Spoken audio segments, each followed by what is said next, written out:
okay, to consider what the alternate reality would be like in this moment after this turbulence under a Donald Trump presidency.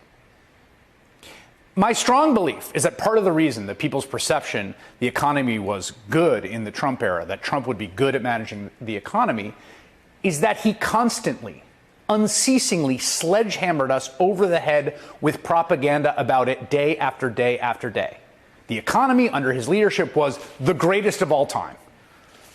We have the best economy, greatest economy we've ever had. We have the greatest economy that we've ever had in the history of our country. We have the greatest economy anywhere in the world. We built the greatest economy in the history of the world. We have the greatest economy on earth, not even close. By the way, that wasn't true, just to be clear. I mean, depending on how you even think of the metrics. But even worse, amidst the tumult, the scariest, toughest days of the pandemic, when Donald Trump was president, let's remember, okay? Didn't stop in 2019. He was president in 2020. During those worst days, when we were staring down the barrel of a mass death event that was going to kill more than 1 million Americans, Donald Trump was focused on that economic propaganda, not even the economy, economic propaganda in that moment.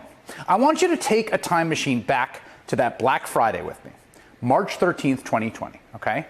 It was the first week when it was clear to everyone the pandemic was here, it was very seriously, and it was going to close everything down, massively disrupt all our lives across the globe. What did Donald Trump do that day? Donald Trump invited a bunch of CEOs of major companies to come to the White House to stand up at the podium with him in the Rose Garden for an hour and 50-minute press conference. He used the opportunity to tout all the ways that he and they, in partnership, were going to fight the pandemic and how these companies were going to help him. And the first one he called out was Google.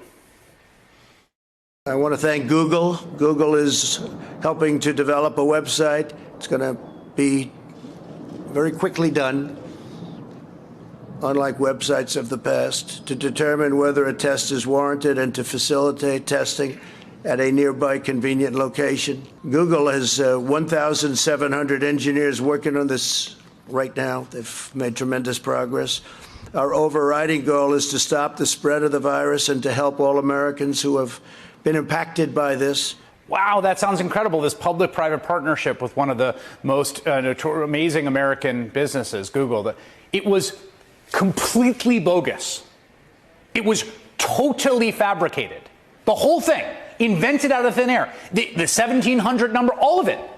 They were not making a nationwide coronavirus testing website. They had no idea that Donald Trump was going to claim that it was. They had no idea what to say when reporters asked them. Just wholly fabricated. And then the president called out every CEO by name, making the celebrities, as he referred to them, each say a few words to the gathered press.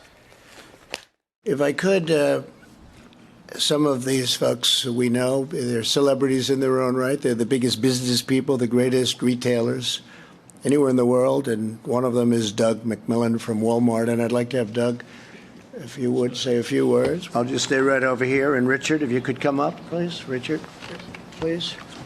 Walgreens. Brian Cornell, Target. Stephen Rakowski, Quest Diagnostics.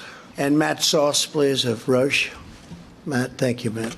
David Pierre of Signify Health. Adam Schechter, who's really been of tremendous help, LabCorp, please. Adam. Thomas Moriarty, CVS. We all know CVS. Again, this was we were in the DEF CON portion of this. It was coming, okay?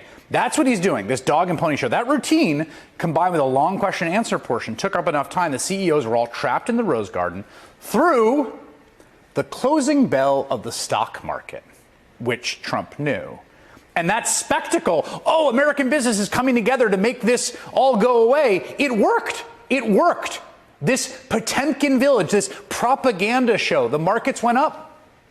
Donald Trump boasted of that achievement, get this, by signing a chart of the Dow that day and sending it to his buddy Lou Dobbs on Fox Business. The president celebrating his signature day today. The White House sent along to me a a signed chart of the skyrocketing Dow, the S&P 500, and NASDAQ. The Dow, by the way, rose more than 1,000 points from the time he started talking to the time his news conference was over with his decisive announcement to declare the coronavirus pandemic a national emergency. Of course, it didn't mean anything in the long term. It was an utterly short-lived victory. The virus didn't go away. The next day, the markets were open over the weekend, right? Monday, March 16th, the Dow collapsed, suffering its third worst day ever. Of course, because guess what? The mass death event was still bearing down on us. So what we saw from Donald Trump in March 2020, the first time he was really tested as president, right? First real crisis showing up, he's got to deal with it, was the staged fake propaganda version of economic success amidst an impending mass death event. Yesterday we got was the real version.